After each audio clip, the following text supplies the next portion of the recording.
Hello, my name is Mary, a woman in my 30s. I'm married with one child. My husband is younger than me and the eldest son in his family. He has a much younger brother. My husband Tom and his brother Jim have a significant age gap. Since I'm older than my husband, I didn't interact much with Jim, who was much younger. Jim and his wife Linda had a shotgun wedding and got married before us, but they never had a ceremony. I hardly ever speak to Linda, who is 12 years younger than me. I never imagined that Jim and Linda would cause such an uproar. One Friday afternoon, out of the blue, I got a call from my mother-in-law Kate about Jim's wedding this weekend. "What time is your dress appointment? The venue's parking isn't very spacious, so if your appointment is close to ours, why not come with us?" That was the moment I found out Jim was having a wedding ceremony. It was the biggest surprise of my life. I explained the situation to Kate, and she was just as shocked. "I'll get in touch with Jim and call you back." I messaged Tom, but he was busy and took a while to respond. I thought if I wasn't originally invited, it would be sad, but I'd understand. However, if I was expected to attend, I couldn't relax, as I needed to go to my parents' house to pick up my dress. An hour later, Tom replied, equally surprised. He said he'd contact Jim and Kate. I was confused about preparing a cash gift as well. "What about the cash gift?" I asked Tom, and this was his response. "When Jim got married, I already gave them $1,000. And when I told Linda to let us know if they needed anything, she said they wanted a fridge, which we bought. So do we need to give another cash gift now?" His question left me puzzled. An hour later, Kate called again. "The reception is this Sunday. It's just one train stop from you and Tom's place. Linda wanted to save on postage for the invitation, so she tried to deliver it by bike. But with 4 kids, she couldn't manage it, and it got left undone." When I confronted Jim, he said it was Linda's idea to have the ceremony, and he left all the planning to her. "So, he didn't think you didn't know about it?" I could hear the astonishment in Kate's voice. If it weren't for her call, we would have missed the ceremony. I had met Linda at Jim's place a month ago when I delivered a gift. Since she couldn't visit her parents, I wish she had mentioned the ceremony and the invitation then. It left me feeling a bit frustrated. Jim called Tom directly to apologize, but we didn't hear anything from Linda. I couldn't help but want to ask if they really wanted us, Tom and I, to come. In any case, I had to get my dress, so I called my mom, only to find out that she had left the dress with her sister-in-law years ago because it was too much trouble to keep. I was told to contact them if I needed to pick up the dress, but it turned into such a hassle that I was left holding my head in my hands. When I discussed the cash gift with Kate, she mentioned Ben's idea. Since we helped them with their car inspection fee last year, that could be the gift. But still, it feels awkward to go to the reception empty-handed, doesn't it? That's when, a bit of mischief in mind, I made this suggestion. "How about including a note with a cash gift explaining..." Laughter. Kate laughed and agreed, so we decided to go with that plan. While I was writing the note, Ben called. "Thanks for the idea earlier. Since Tom and his family seem to rely on our support, here's what I've decided to write on the note. The vehicle inspection cost $2.5K. We'll consider $1.5K as the cash gift, so you just need to repay the remaining $1K. It was unusual to lose money instead of gaining from a cash gift, which made me laugh. Kate didn't seem to mind, but Ben planned to confront after the reception, suggesting that if they could afford a reception, they should repay the remaining $1K in full. Tom, unhappy with the whole situation, decided not to attend. After Jim's call, he mentioned neither being asked for a suitable date nor formally invited. It could have been because I was 3 months postpartum at the time and not going out much. Late at night, I received a message from Linda. "Sorry about the invitation. I thought Kate might have told you. Do you need a reservation for your dress? It's around $180. She seemed unaware that we hadn't talked to Jim and didn't know we were not attending. So, I replied, "I don't have a dress at home, so it's impossible to prepare in one day. And we really can't attend. Tom has already informed Jim." Shortly after I received a reply, I heard from Tom. "Since he can't be persuaded, I'm asking you, Mary, if you don't show up, there might be a cancellation fee. I'll check tomorrow. Anyway, you need to decide about the dress appointment tomorrow morning. Hair and makeup will be an additional $100. I'm going to be blunt. Inviting us to a reception just 2 days in advance is unreasonable. You have an infant too. So you should understand the difficulty. Right after showing Tom the exchanges with Linda, he was furious and called Jim. The venue is new, and we want it as a free monitor, so there's no cancellation fee. If it's free, did you make sure to tell the guests they don't need to give cash gifts? I told my friends. Anyway, you're also at fault for leaving everything to Linda. We attended the wedding party when you registered your marriage, so we won't be coming this Sunday. If you don't like empty seats, invite someone else for a free meal. Feeling relieved after this, another message from Linda arrived. The ceremony itself is free, but I upgraded the dress because it was too simple, and we added drink refills and paid for wedding favors. I didn't know Tom told his friends not to bring cash gifts. This messes up my plan to offset the cost with cash gifts. If you're not coming, you should at least pay for the drinks and favors. As she cried, I retorted, "It's your fault for forgetting to invite us. Why should we pay a cancellation fee? But now that you know and still won't come, it's different." How is it different? Either way, it's your fault. As family, you should make an effort to attend. It's basic decency. Anyway, it's a sudden request for us as a couple, and what's impossible is just impossible. I'll talk to Kate about it. I was utterly astounded when the call was cut off with such a childish parting shot. In the morning, Tom called Kate to inform her of our absence, and she suggested we discuss it over lunch at her place. Regarding the additional cost Linda mentioned, Jim seemed unaware and furious.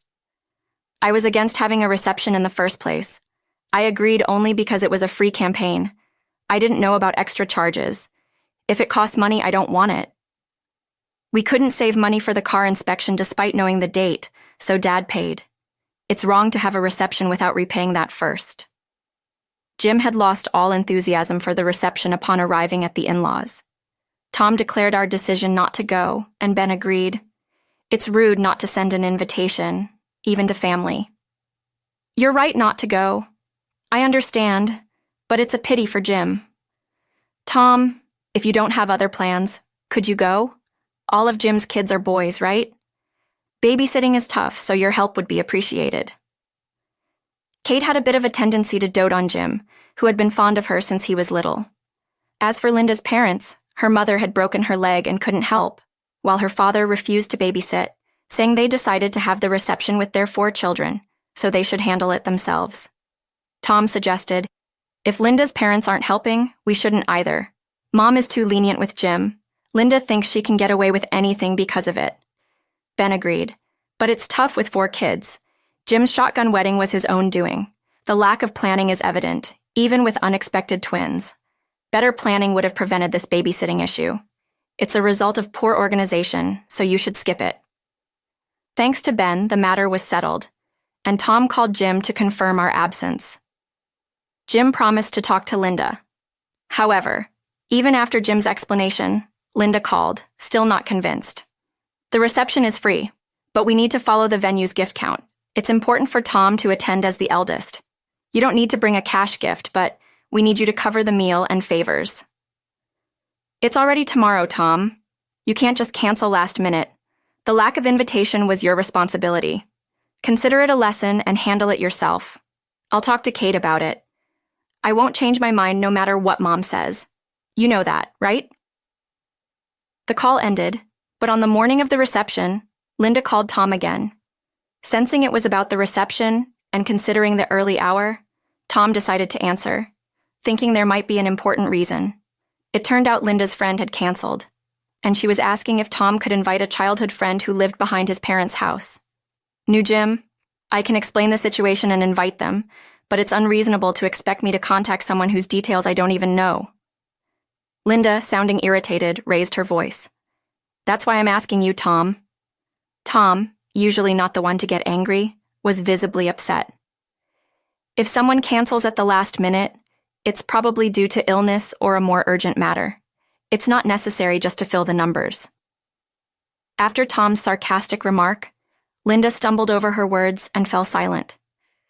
Apparently, she hadn't sent invitations to local friends either, trying to save on postage. I don't know when the reception starts, but you must be busy preparing to leave the house, so I'll hang up. Despite being a man not easily swayed by emotions, Tom received no more calls from Kate urging attendance. I received a message from Kate with a photo attached from inside the chapel, indicating that the reception had started. Kate is someone who enjoys chatting and often sends casual conversation messages unintentionally. I ended up learning about the state of the reception. The ceremony in the chapel, starting at 11 a.m., was open to all, with the reception following at 12 p.m. At the chapel ceremony, only the parents from both families, Linda's relatives, and 3 of Jim's friends were present. Kate was worried whether anyone would actually show up for the reception. There were only 2 tables on the groom's side, and Kate felt sorry for Jim. Linda's mother, who had fractured her leg, was in casual clothes, which led Linda's father to wear a regular suit. Can you believe it? Linda's relatives are all in regular dresses. No one even has their hair done. It's usually the bride's friends who attend the chapel ceremony. Who will catch the bouquet? They didn't forget to send invitations like us, did they? Ben looks upset, sitting there expressionless and silent. It looks like it's going to be a quiet meal.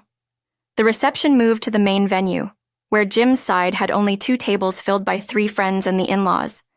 It seems our family was supposed to make up the 3rd table. And then we sat down. There were 2 kids' chairs between Ben and me, and 2 baby beds on the other side. Looks like we were expected to watch the kids. Ben's about to lose it, and the bride's side friends.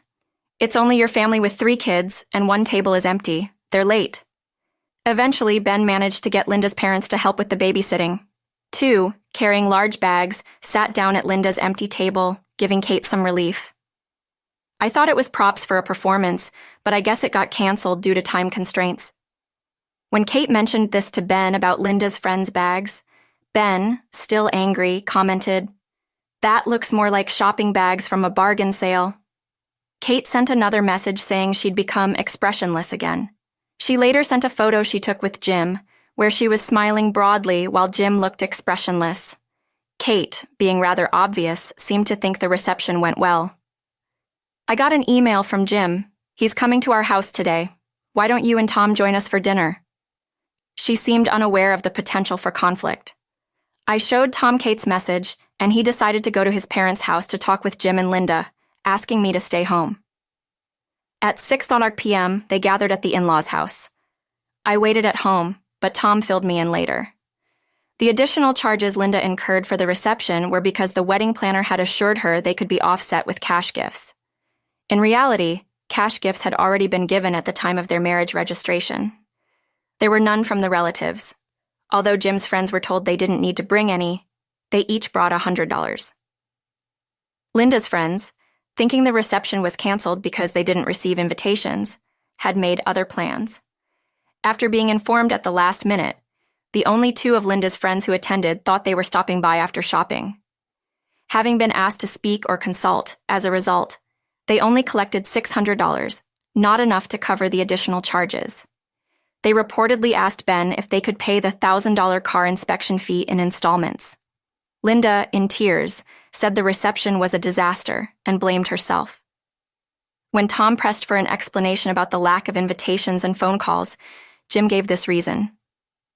"I didn't particularly want to do it myself, so I thought if I called Tom, it might seem like I was eager to." Linda said she would handle the invitations, so I left it to her.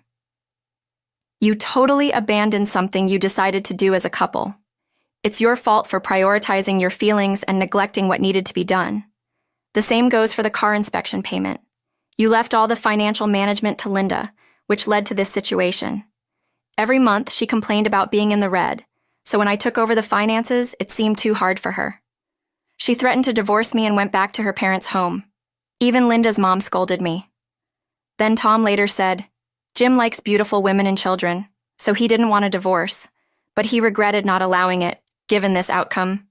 Linda is so beautiful that if there were 10 people, all 10 would say she's pretty. Having only 2 sons, Kate had longed for a daughter. She liked Jim, favored beauty, so she was very fond of Linda. Kate is essentially someone who can say no when asked for help, and always tries to act for the benefit of others. However, this tendency backfired, and I received a message from Kate, who was at home, asking for my help. Linda is being scolded by Ben for all the things I've done for her, and I'm getting scolded by Jim. What should I do? I'm in the bathroom, so please give me some good advice quickly. When I asked what exactly Kate had done, it turned out she was scolded for always cooking and delivering dinners to Jim because Linda often said Jim wanted to eat Kate's cooking. It seemed Linda is not good at cooking, and Kate's pampering was the reason she never improved. Kate then had to return to the discussion, and I received no further replies. According to what Tom told me, Kate was reprimanded by Jim with these words. "Didn't you think about teaching her instead of just giving her food? She was always happy with the same seasoning as yours." I thought it was unfair to blame Kate for being kind. It seemed like the indulgence was on their part, not Kate's. Ben seemed to feel the same, and the discussion concluded like this. "I think it's not bad that Kate likes to be relied upon and often takes on various tasks. It's better than pushing responsibilities onto others. However, it's different when family members exploit that. We don't want Kate's nature to be taken advantage of. Why didn't anyone think of teaching instead of just doing? That's something I should say, not you, the husband who let it happen." As a result of the discussion, Ben agreed to cover the additional cost of the reception. Tom was angry, calling it too lenient, but they concluded it was better for Ben to front the money and have Jim repay it on payday. It was decided that if Jim couldn't pay for the car inspection, Ben wouldn't lend him money again, and he would have to give up the car. Finally, when asked why they were continuously in the red, it was revealed that Linda had joined a mom's group. She had been dressing her kids in trendy brand clothes popular among the group, leading to considerable expenses. Some friends who didn't attend the reception were part of this group, leaving Linda quite disappointed. She decided to leave the group after this incident. Following this, Linda began to control her spending to some extent and tried not to rely too much on Kate. She also didn't demand cancellation fees from us, Tom, and me this time. Ben and Tom's intervention was a significant help, and I am encouraged to speak up more in the future. All right, everyone's presentations are done. Nick, the manager, said as he tried to move the discussion forward. Excuse me, I haven't. I recently found out something. Nick interrupted me and began to speak. There's apparently someone in this department who didn't graduate high school and is just a part-timer. Meetings should be for employees only. Absolutely right. His lackey, Mike, of course, agreed with Nick. I'm leaving. After leaving the meeting room, I started to shut down my computer. I noticed that an email had arrived, not in my personal inbox, but in the company's shared email.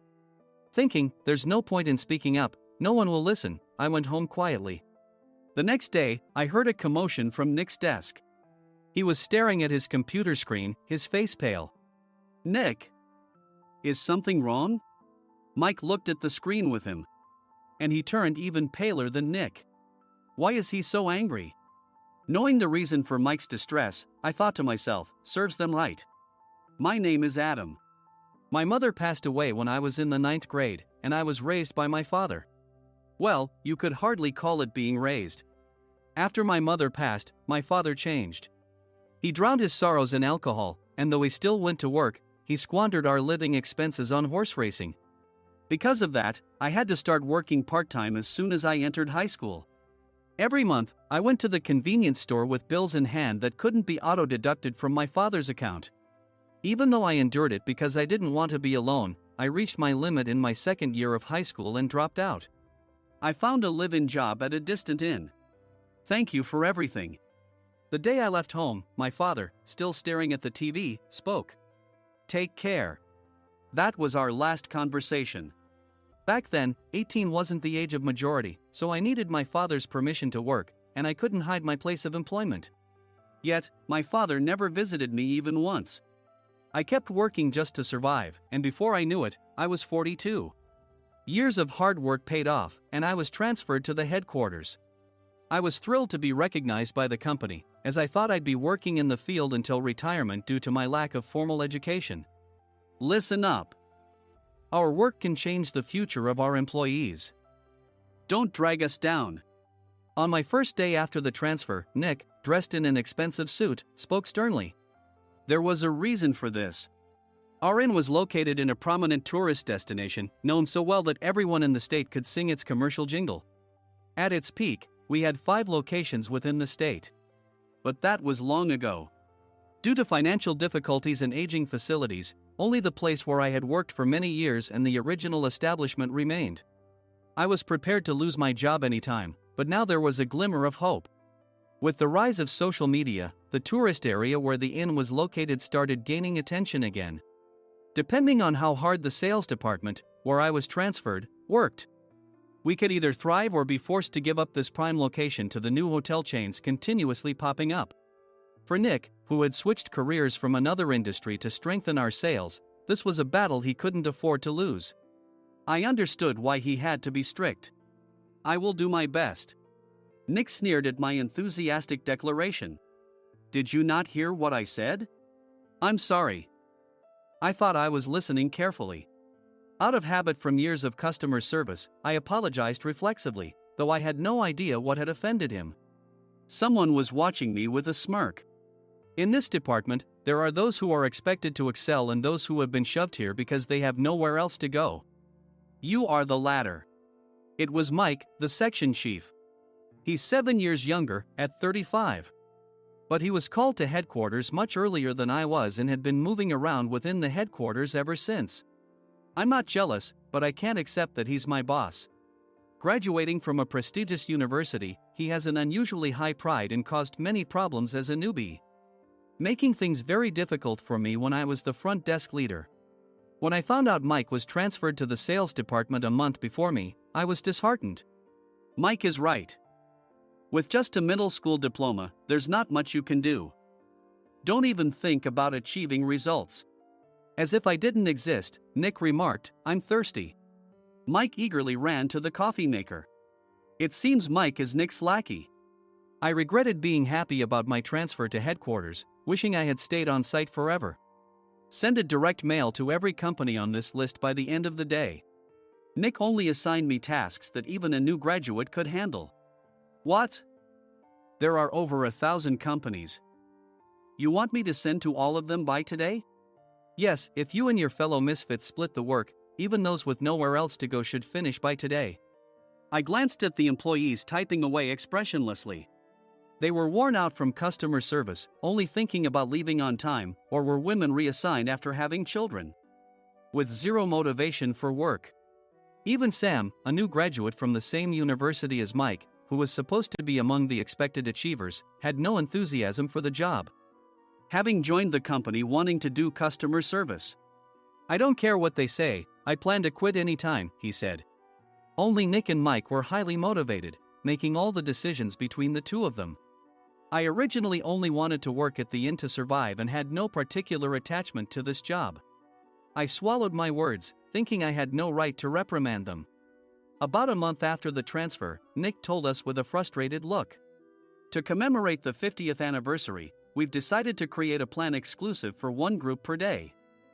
Originally, Mike and I were supposed to come up with it, but our president, Mr. Thompson, insists on hearing everyone's opinions. So, you all get a chance." As Nick explained, Mike began handing out prints. Make sure not to embarrass Nick. If your ideas are half-baked, you'll have to redo them. It seemed that they had printed his handwritten notes by Mr. Thompson, which included several questions and a section for free responses. It made sense why Nick had to seek our input, given that all responses had to be submitted to Mr. Thompson. We were given a week to think about it, and a meeting was scheduled to compile our ideas. My plan is to let guests enjoy both the old and modern America. Nick began the presentations. Guests would watch a master confectioner at a nearby traditional sweet shop make sweets in front of them. The welcome drink would be premium tea in a bottle. Nick's plan was certainly attractive.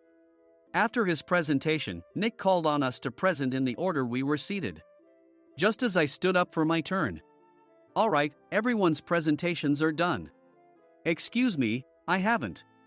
I recently found out something." Nick interrupted me. "There's someone in this department who didn't graduate high school and is just a part-timer." He was likely talking about me. I joined the company as a part-timer and was made a full-time employee when I turned 20. That was 20 years ago, so Nick and Mike probably had no chance to know until recently. Meetings should be for employees only. Absolutely right. After that, Nick kept creating opportunities to solicit everyone's opinions, purposefully excluding me from speaking. The meeting unexpectedly heated up and went past the scheduled end time. A few people asked to leave, and the discussion continued with the remaining few. Still here? Normally, you'd leave in that situation. Though I had no attachment to the job initially, hearing kind words from customers made me want to make them happier.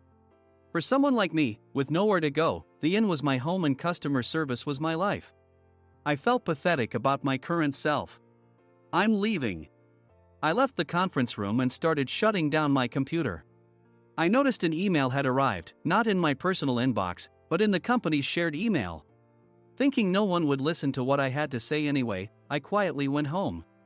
The next day, while preparing the DM as instructed, I heard a commotion from Nick's desk. In his haste to stand up, he hit his knee on the desk. He stared at his computer screen, his face pale. Nick! What's wrong? Mike, thinking he should be the first to rush over, approached Nick while still wearing his coat. He peered at the screen with Nick. And he turned even paler than Nick. Why is he so angry? Who is responsible for this company? Nick, more irritated than ever, asked, and Mike answered without checking. Probably Sam. Sam wasn't there because he was attending a morning training session for new hires. Nick gave up on getting angry and returned his gaze to the screen. They were looking at an email that arrived right after the end of the working day yesterday. Apparently, no one, including me, had checked it before leaving. The email was from a large company that used us for their annual employee trips. The president and executives of that company also frequently used our services personally. President of the company, Mr. Mason himself, had declared that neither he nor his company would ever use our services again. Well, some companies cancel their employee trips or stop using our services due to financial struggles. Let's just move on. Mike kept wiping the sweat from his forehead with a handkerchief. Knowing why Mike was so agitated, I quietly watched their interaction. Do you know how much revenue we get from that company? We can find other guests to fill the rooms, but we'll lose the banquet costs, gift shop revenue, rental car fees, and more. Moreover, the gifts were supposed to be prepared by the traditional confectionery shop involved in Nick's proposed plan. If it's known that we incurred such a huge loss at this critical time, Nick's position in the company would be jeopardized. Nick took a deep breath, seemingly trying to calm himself. All right, Mike. Go to New York right now and apologize to Mr. Mason. What? You're coming with me, right? I have urgent work to do. I trust you, which is why I'm entrusting this to you. Please. Mike, believing Nick's sincerity, agreed with a determined look on his face, saying, yes. That's Nick for you. Even if Mike went to apologize, Nick would shift all the blame onto him if the client didn't change their mind. Well, it was Mike's fault to begin with, so it served him right. About 3 hours later, Sam answered a call from somewhere and repeatedly apologized, saying, I'm very sorry. Everyone watched to see what was happening. After ending the call, he informed Nick with a weary tone. When Mike arrived at the client's company, he only made things worse, further infuriating Mr. Mason. He was demanding, get his boss here immediately. It was no wonder Sam was exhausted, dealing with such a call right after returning from training. What is that idiot doing? All right, Adam, you're coming with me. If sacrificing Mike didn't work, then I must be next. Normally, I'd want to refuse at all costs, but I saw an opportunity in this situation. If I can be of assistance, I'd be happy to join you. I obediently followed Nick, and we flew to New York. When we introduced ourselves at the reception, it became clear how serious the situation was. As the receptionist personally escorted us to the president's office. Angry voices leaked through the door, making both Nick and me uneasy. Excuse me. I'm Nick, the supervisor. I understand my subordinate has caused you trouble, and I deeply apologize. Nick, with his experience in the corporate world, knew enough to offer an apology before excuses. However, his customer service skills left much to be desired. I sighed as I saw Mike trembling like a small dog in the corner of the room. What kind of training are you giving your subordinates? Mr. Mason glared at Nick with a red face. The intensity of his gaze made even Nick take a step back. Regrettably, I joined this company only 2 years ago and was unaware of Mike's issues. I should have identified his shortcomings sooner. Indeed. I should have realized sooner. No sensible person would come to apologize and then give a lengthy presentation on the drawbacks of not using their in. Nick froze, his mouth slightly open. Suspecting the worst, I picked up the documents that had fallen to the floor. It seemed Mike hastily prepared these documents on the plane, listing the disadvantages. Disadvantage 1: if you change the venue for the company trip, employees might suspect it's for cost-cutting reasons, leading to a negative impression. Reading it aloud half-jokingly, Nick snatched the papers from my hand and checked the contents with a furious expression. Among the stack of documents was a receipt from a nearby convenience store's copy machine. I felt a pang of dread, hoping he hadn't shown the receipt as well. What do you think he said when I asked what kind of nerve he had to do this? I'm very sorry. Faced with the dire situation, Nick must have thought there was nothing left to do but apologize. In a voice smaller than I'd ever heard from him, he uttered words of apology. He said, "I'm a Harvard graduate. I don't believe I said anything wrong." Mike! What have you done? Forgetting his plan to pin the blame on Mike, Nick yelled loudly, even in front of Mr. Mason. "I didn't do anything wrong." "You're still saying that? Look at him." Mike pointed at me with a shaking hand. "I was assigned to headquarters in my 20s and now I'm a section chief. This guy only made it to headquarters at 42. Everything I've done proves I was right. So why are we losing the contract?" Having said his piece, Mike collapsed to the floor. "Of course. You were sent there because you had nowhere else to go." Mike never expected to hear such words from someone he looked down upon. He lunged at me, and Nick hurriedly stepped in to stop him. "Mr. Thompson told me Mike is a quick thinker, and to take good care of him." There's no way he was pushed aside. "Don't make things worse here." "He didn't say quick thinker, he said only quick-witted, didn't he?" I don't remember that part." I recalled the many troubles Mike caused when he was a newbie. When Mike was on the front line, his pride was so high that he never apologized to customers. Customer service, especially in our job, doesn't work alone. It brings both good and bad situations. If the front staff or housekeepers made mistakes, or the cleaning company didn't properly clean a room, one had to apologize to the customers regardless of personal fault. Mike, in such situations, would never apologize, insisting he wasn't at fault.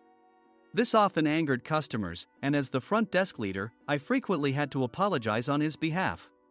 He caused complaints and disrupted operations, which is why he was quickly moved to headquarters. In departments where he didn't interact directly with customers, his quick thinking was beneficial and things went well. But it seemed his flaws were starting to show. Corporate reservations are supposed to be entered into the system by the sales representative. But a quick check yesterday revealed that more than 10 items were missing from the client's reservation. The handover document clearly stated what needed to be prepared. Why didn't you enter it into the system? Why do we have to give them special treatment? Filling rooms near the banquet hall, setting up all the food in advance. Specifying the brand of wine, they're too demanding. No wonder he always angered customers, I thought, feeling a headache coming on. Grouping them in rooms near the banquet hall is for our benefit too. It makes it easier for the staff to set up beds and serve breakfast since everyone's schedule is synchronized. As for the other requests, Mr. Mason suggested them to lighten our load. I didn't know that. Nick finally seemed to realize that Mike was the one who had angered the client. What did you say to them? I just told them we wouldn't give them special treatment anymore. We shouldn't waste effort on things that don't bring in money. I was utterly exasperated at his lack of understanding of customer service. Of course, we shouldn't comply with unreasonable demands. But carrying over successful practices from past stays makes customers feel remembered and enhances their experience. Good memories encourage repeat visits. That's part of our job. I looked down at Mike, who was sitting on the floor. In our job, nothing is a waste. Mr. Thompson likely moved you to the sales department, hoping you'd finally understand this. How do you think he feels now that you failed to meet his expectations? Mike, tears in his eyes, fled the president's office. I was amazed he still hadn't apologized. You have it tough, Adam. It's okay, we're all employees of the same company. I deeply apologize for this disrespectful incident. Especially after all the care you've shown us. If it weren't for you, Adam, I really would have stopped staying here. When I heard you were moving to the sales department, I was willing to reconsider if you handled it. Seeing us talk so amicably, Nick's face contorted. Do you two know each other? Adam's service is excellent. I always requested him specifically. Normally, we don't accept specific staff requests, but we made an exception for Mr. Mason, adjusting my shifts accordingly. He had personally stayed at our hotel just before my transfer, and during casual conversation, I mentioned, I'm moving to the sales department soon. If I hadn't told him then, things could have been much worse. Please continue to take care of us. I look forward to it. On the return flight, Nick awkwardly offered me a can of beer. It's still working hours. Of course, I had no intention of forgiving him for a single beer. Nick might try to pin everything on Mike and avoid any consequences. While pondering this, a startling fact came to light. Nick, the tea bottles for the plan have arrived. I handed Nick a bottle labeled with our inn's name. They look good. What are you talking about? These are plastic bottles. I had assumed we would use the trendy, high-end bottling tea. But what arrived were ordinary plastic bottles of tea with customized labels. The only unique aspect was the label, which had the inn's name, making it look customized. Upon further investigation, I discovered that a substantial amount of money was set to be paid to the tea company. It was priced like bottling tea. Does this plastic bottle really cost $100 each? The tea inside is specially blended for us. The extra cost is for that. Wouldn't it be better to use another tea company? Or is there a specific reason we must use this one? As Nick continued to make excuses, I showed him a printed email. I informed the tea company's president, Mr. Mitchell, that we discovered irregular payments and he confessed. He said you two were high school classmates and planned to split the extra money. That idiot. Why did he confess? That's not important. You should worry about yourself, this could turn into a police matter. Opening the bottle cap, I suggested. How about calming down with this tea? It supposedly has a relaxing effect. Nick drank the tea frantically. In the following days, decisions were made about their fates. Mike was reassigned to the General Affairs Department, with no chance of transfer or promotion, as per Mr. Thompson's orders. As for Nick, since the payment to the tea company hadn't yet been made, he narrowly avoided legal trouble. Instead, he was encouraged to leave the company, and to avoid further complications, Nick submitted his resignation. Rumor has it that connections between HR departments have made it difficult for him to find new employment. Even though it was good to have those two gone, something unexpected happened in the sales department. Everyone became motivated and united in refining the 50th anniversary plan. In the end, my plan was adopted. We collaborated with the Tourist Information Center to provide personalized guides. The plan, tailored to the number of guests, was truly special for the 50th anniversary. Hey, is Adam's family coming to stay? I immediately booked that special plan for my family. Sam noticed it on the reservation list and quickly picked up on it. Yes, I'm inviting my father. That's great. I might invite my parents too. I lacked the courage to face my father just as Adam. But here, with the confidence Mr. Mason praised, I felt ready. The 50th anniversary plan was a perfect opportunity to reconnect with my father. I hoped to bring back the days when we could laugh together as we once did.